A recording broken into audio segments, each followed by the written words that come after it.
When you hear of Bangladesh, you think of its vibrant culture, curry, and abundance of rivers. But did you know that you can find people riding on tops of trains or where traffic is so bad that a car is slower than walking speed? This is the dark side of Bangladesh.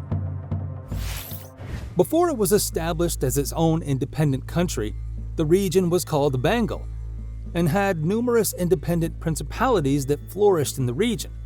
It was not until the 14th century that Shamsuddin Ilyas Shah unified these principalities. In 1757, after a battle with the British, the East India Company became a dominant power in the region. A permanent British settlement was established and named the Bengal Presidency. The territory remained under British rule until Louis Mountbatten, the last viceroy of British India, in 1947. As tensions between Hindus and Muslims in the region rose, it was agreed that the two new countries should be formed, India and Pakistan, with Bengal split between them.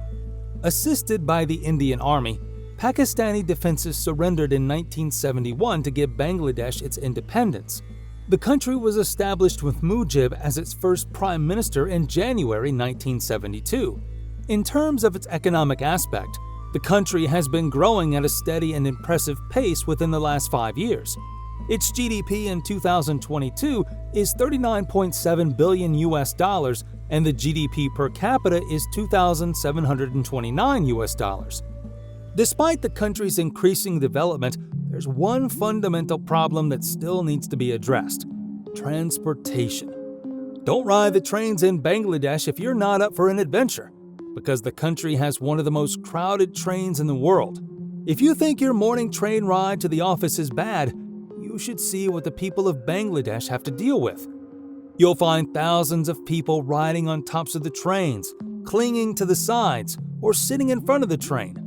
Sometimes, it's so crowded that the driver can barely see what's in front of them. A train that normally carries 2,000 to 5,000 people aboard is crammed with over 30,000 people during these holidays. Overcrowding of trains led to many accidents on Bangladesh's railway. Another issue with transportation in Bangladesh is its traffic congestion, especially in its capital city Dhaka. Dhaka is ranked as the 5th worst city in the world for traffic in 2023. It's said that the traffic jams in Dhaka have gotten worse in the last 10 years.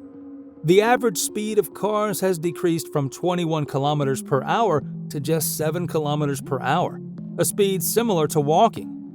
What's even more alarming, it's estimated that the speed can drop to 4 kilometers per hour by 2035, which is slower than walking speed. The reason behind this horrific traffic is the lack of an adequate road system. The city only has 7% of roads required for vehicular movement, while the standard is 25%.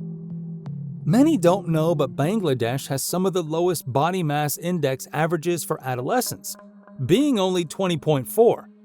According to the National Nutrition Services Director in Bangladesh, this is due to a lack of adequate nutrition and diversified foods, low nutrition knowledge, early marriage, and genetic factors. Around 8 to 16% of households in Bangladesh can't afford adequate diets, while the rate of undernourishment is 13%. 30.8% of their children below 5 years old are experiencing stunting, which means there's a good chance they won't grow taller. Being undernourished is not the only thing the children of Bangladesh are facing. Bangladesh is one of the top 10 nations with the highest rate of child marriages worldwide. Around 51% of young women in Bangladesh were married off as children. And out of 38 million girls married before the age of 18, 13 million of them were married off before the age of 15. Many of these marriages were done under economic constraints. Due to desperate poverty, many parents see child marriage as the best option to guarantee a better future for their daughters. They will also be relieved from the burden of feeding and educating their children. Speaking of economic constraints, Bangladesh's condition might be worsened by this particular case. Their central bank was a victim of one of the largest robberies in history. In a story straight out of a movie script, the country was robbed by a group of security hackers in 2016 in a case called the Lazarus Hack. At first, The hackers wanted to steal $1 billion from Bangladesh Bank's reserve. Thankfully, their plan failed and the group only managed to steal $81 million. Although the hack was executed in 2016, the story started a year before. A person named Russell Alam sent a job application to the Bangladesh Bank with a CV and cover letter attached. Little did they know, the files contained malware that helped them hack into the computer system. The group finally put their wheels in motion during a public holiday, so that the authorities got to know about the hacking after 3 days. They created 35 payment requests using the SWIFT system with a total of $1 billion. Here's another fun fact about the robbery. Some of those orders went under review due to typos.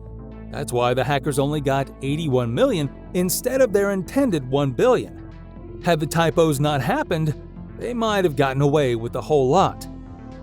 It was found by the FBI team that the computer code was in Korean. The group was linked to North Korean government-backed hackers led by a man named Park Jin-hyuk. Park was sentenced to 20 years of imprisonment, and the Bangladesh Bank governor resigned from his position for his failure to alert the finance ministry about the gigantic cyber robbery. Are you a fan of fast fashion? If you are, this story might change your mind. Bangladesh is one of the hotspots for fast fashion manufacturing in Asia, focused mainly on the northern edges of Dhaka. The workers live in subpar conditions inside one-room houses and shacks. Multiple factory blocks rose toward the sky, with floors constantly added on top of the buildings to add more sewing machines. This is what led to one of the biggest disasters in fast fashion, the collapse of the 9-story Rana Plaza in 2013. The incident killed 1,134 people and injured 2,000 more. The collapse became a turning point in improving safety in Bangladesh factories. The country has inspected 2,400 factories and made 140,000 safety improvements since, and most factories have been declared fully or almost fully safe. With safety being sorted out, workers are now also pushing for a better wage. The minimum wage was barely livable at £61 a month, and the workers were demanding twice as much. Hopefully, it doesn't take another disaster like Rana Plaza before realizing that their workers deserve a fair wage. Bangladesh is also one of the most corrupt countries in the world, ranked 147th out of 180 countries in the Corruption Perception Index in 2022. Corruption is present almost everywhere in the country. Business, food, police, military, politics, even medicine and help. Some of the most notorious scandals involve Hallmark Group, Bismillah Group, and Basic Bank, where borrowers defaulted on $6.79 billion worth of loans that are unlikely to be recovered. Ordinary people who have invested their money in these banks are the ones who suffer. Bangladesh is a country that has overcome many hardships to finally raise its economic and social conditions. Despite its efforts, there's still plenty of room for improvement for Bangladesh.